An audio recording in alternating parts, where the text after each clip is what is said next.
दोस्तों, मोनिका मैडम वहां से जाने लगती हैं, लेकिन चालू पांडे की जीप मोनिका मैडम को वहीं दुकान के सामने ले आती है। फिर चालू पांडे इनको बताता है कि जेठालाल निर्दोष है। ये सुनकर जेठालाल बहुत खुश हो जाता है और फिर से जेठालाल को मोनिका मैडम की डील मिल जाती है। फिर चालू पांडे इनको बताता है कि गला इलेक्ट्रॉनिक्स पर सील नहीं लगनी थी, गड़ा मार्ट पर लगनी थी। फिर मेहता साहब को शक होता है तो वो पूछता है तो कैसे। फिर ये बताते हैं कि रात को होती है ना, अंधेरा होता है, इसलिए वो सही तरीके से नहीं देख सके, इसलिए वो जेठालाल की दुकान पर सील लगा कर गए।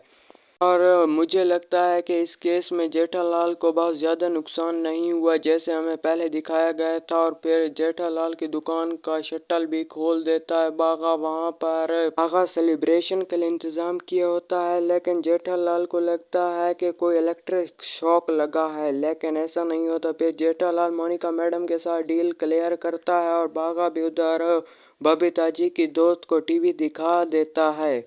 मोनिका मैडम की डील जेठालाल के साथ फाइनल हो जाती है और खुशी से मोनिका मैडम वहां से चली जाती हैं। और फिर नोटू काका जेठालाल को बताता है कि हमने उसकी दोस्त को 15% डिस्काउंट भी दिया है। तो फिर ये सब वहां से खुशी होकर चले जाते हैं। फिर जेठालाल मेहता साहब की इजाज़त लेने के लिए रात का डिनर मेहता साहब के पास करें, इसीलिए जेठालाल मेहता साहब की बीवी को कॉल करता है। फिर मेहता साहब उससे परमिशन लेकर ये वहाँ पर डिनर करने के लिए चले जाते हैं। और जब रात होती है तो जेठालाल बैठा होता है और सभी स्टोरी बाबूजी को सुनाता है। उसी वक्त सोडी भी आ जाता है और वो जेठालाल को 5,000 फाइन का देता है और फिर जो ऊपर 1,000 उसका फाइन लगा था वो भी देता है। टोटली 6,000 सोडी जेठालाल को दे देता है। फिर सोडी आइसक्रीम भी ले आया होता है, वो भी आइसक्रीम जेठालाल को खिलाता है। और इधर पोपटलाल आ जाता है, बहुत गुस्से में होता है। उसको गुस्सा इस बात पर लगा होता है क्योंकि वो